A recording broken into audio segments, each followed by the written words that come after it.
Hello everyone, this is Priyanka here. स्वागत है आपका मेरे चैनल पे। तो क्या आपने कभी बिटकॉइन को लेकर चल रहे चर्चा के बारे में सोचा है? फिर आप सही जगह पर हो। आज हम बिटकॉइन के फैसिनेटिंग वर्ल्ड के बारे में बात करेंगे, जहां हम इसके शुरुआत से लेकर फाइनेंस के फ्यूचर पर इसके पॉसिबल इम्पैक्ट तक के सफ़र को देखेंगे। लेकिन स्टार्ट करने से पहले अगर आपने मेरे चैनल को सब्सक्राइब नहीं किया तो जल्दी से जाके सब्सक्राइब बटन को क्लिक करके सब्सक्राइब करना। तो क्या आप सतोशी नाकामोटो को जानते हैं? कैसे जानेंगे? क्योंकि पता नहीं वो कौन है, उनको किसी ने नहीं देखा। उन्होंने ही ईयर 2008 में बिटकॉइन इंट्रोड्यूस किया। बिटकॉइन एक क्रिप्टो करेंसी है या डिजिटल या वर्चुअल करेंसी जो क्रिप्टोग्राफी की रूल्स का यूज़ करती है, जो क्रिप्टो करेंसी की यूनिट को रेगुलेट और जनरेट करती है। बिटकॉइन क्रिप्टो करेंसी में फोर्स्ड और वैल्यूएबल बन गया है। इससे डिसेंट्रलाइज्ड डिजिटल करेंसी बोलते हैं। बिटकॉइन एक प्रकार की डिजिटल करेंसी है जिससे इंटरनेट पर सिक्योरली टू पार्टीज के बीच बाय, सेल और ट्रांसफर किया जा सकता है। बिटकॉइन का यूज गोल्ड, सिल्वर और अदर टाइप के इन्वेस्टमेंट्स जैसे वैल्यूज को स्टोर करने के लिए किया जाता है। हम बिटकॉइन का यूज प्रोडक्ट्स एंड सर्विसेज को बाय करने के साथ साथ पेमेंट्स और इलेक्ट्रॉनिकली वैल्यूज का एक्सचेंज करने के लिए भी कर सकते हैं। बिटकॉइन दूसरी डिजिटल करेंसीज जैसे डॉलर, पाउंड्स और यूरो से अलग है, जिसका यूज इलेक्ट्रॉनिकली थिंग्स बाय और वैल्यूज एक्सचेंज करने के लिए किया जा सकता है। जब आप किसी को बिटकॉइन भेजते हैं या कुछ भी खरीदने के लिए बिटकॉइन का यूज़ करते हैं तो आपको बैंक, क्रेडिट कार्ड या किसी दूसरे थर्ड पार्टी का उपयोग करने की ज़रूरत नहीं है। इसके बजाय आप बिटकॉइन को इंटरनेट के माध्यम से डायरेक्टली किसी दूसरे पार्टी को सिक्योरली और इंस्टेंटली भेज सकते हैं। At its core bitcoin computer के डिसेंट्रलाइज नेटवर्क पर काम करता है, जिससे अक्सर नोड्स के रूप में जाना जाता है। ये नोड्स ब्लॉकचेन नामक पब्लिक लेजर पर ट्रांजैक्शंस को वैलिडेट और रिकॉर्ड करने के लिए एक साथ काम करते हैं। ब्लॉकचेन ब्लॉक की एक चेन है जहां हर एक में ट्रांजैक्शन की एक लिस्ट होती है। ये ब्लॉक क्रोनोलॉजिकल ऑर्डर में एक साथ लिंक्ड होते हैं, जिससे सभी ट्रांजैक्शन का एक सिक्योर और ट्रांसपेरेंट रिकॉर्ड बनता है।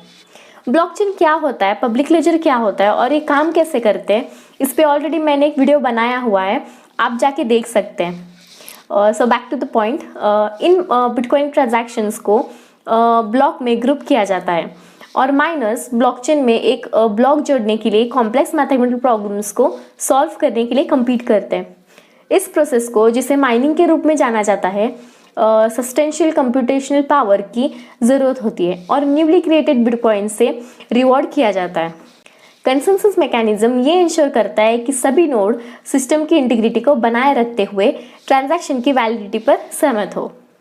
Bitcoin wallets private keys store करते हैं, जो क्रिप्टोग्राफिक कीज है जो बिटकॉइन को ओनरशिप को प्रूव कराते हैं। प्राइवेट कीज से प्राप्त पब्लिक कीज का यूज फंड्स रिसीव करने के लिए एड्रेसेस के रूप में किया जाता है। बिटकॉइन नेटवर्क में ट्रांजैक्शंस में एक यूजर से दूसरे यूजर को बिटकॉइन के ओनरशिप का ट्रांसफर होता है। बिटकॉइन ट्रांजैक्शंस में आमतौर पर इनपुट और आउटपुट होते हैं। इनपुट खर्चा किए जा रहे बिटकॉइन को रेफर करता है और आउटपुट न्यू ओनर्स एड्रेसेस को रिप्रेजेंट करता है। किसी भी ट्रांजैक्शन को ब्लॉक में जोड़ने से पहले इसे नेटवर्क पर नोड्स द्वारा वैलिडेट किया जाना चाहिए। वैलिड ट्रांजैक्शन को ब्लॉकचेन में जोड़ा जाता है, जिससे एक्यूरेट और टैम्पर प्रूफ रिकॉर्ड इंश्योर होता है। इस ब्लॉक में जोड़े जाने के बाद ट्रांजैक्शन एक कंफर्मेशन प्रोसेस से गुजरते हैं। कंफर्मेशंस ट्रांजैक्शन वाले ब्लॉक के टॉप पर जोड़े गए ब्लॉक्स के नंबर को दर्शाता है, जिससे सिक्योरिटी बढ़ती है। माइनर्स अपने ट्रांजैक्शन को प्रायोरिटी दे, इसलिए यूजर्स उन्हें प्रोत्साहित करने के लिए ट्रांजैक्शन फी शामिल कर सकते हैं। बदले में माइनर्स द्वारा हाई फी वाले ट्रांजैक्शन को शामिल करने की अधिक संभावना होती है। ये तो होगा बिटकॉइन का बेसिक्स। तो बिटकॉइन के मोस्ट डिस्कस एस्पेक्ट में से एक के बारे में बात करते हैं, that is it's volatility and investment potential. Bitcoin के प्राइस अपने सिग्निफिकेंट फ्लक्चुएशंस के लिए जाने जाते हैं, जो मार्केट डिमांड, रेगुलेटरी डेवलपमेंट्स और मैक्रो इकोनॉमिक फैक्टर्स से प्रभावित हो सकते हैं। जबकि वोलेटिलिटी ट्रेडर्स के लिए अपॉर्चुनिटी प्रेजेंट कर सकते हैं, इसमें हायर रिस्क भी होता है। कुछ लोग बिटकॉइन को गोल्ड के समान वैल्यू स्टोर के रूप में देखते हैं, खासकर इकोनॉमिक अनसर्टिनिटी के समय पे।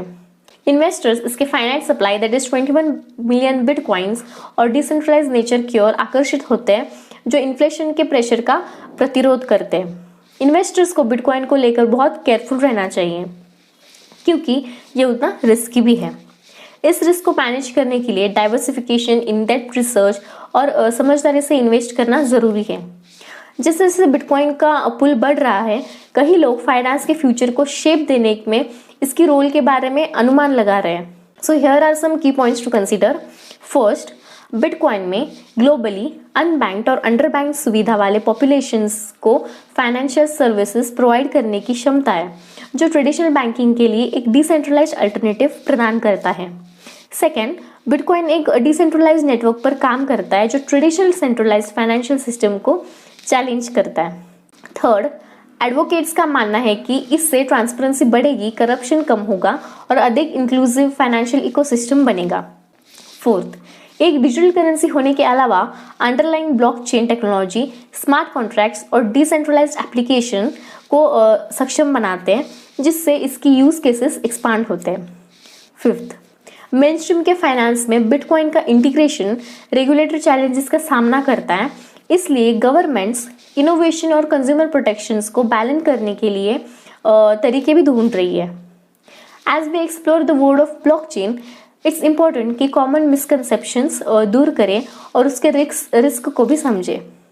वाइल बिटकॉइन ट्रांजैक्शंस स्यूडोनोमस है, मतलब कि ये पर्सनल इंफॉर्मेशन के बजाय एड्रेसेस का यूज़ करते हैं, ये पूरी तरह से एनोनिमस नहीं है।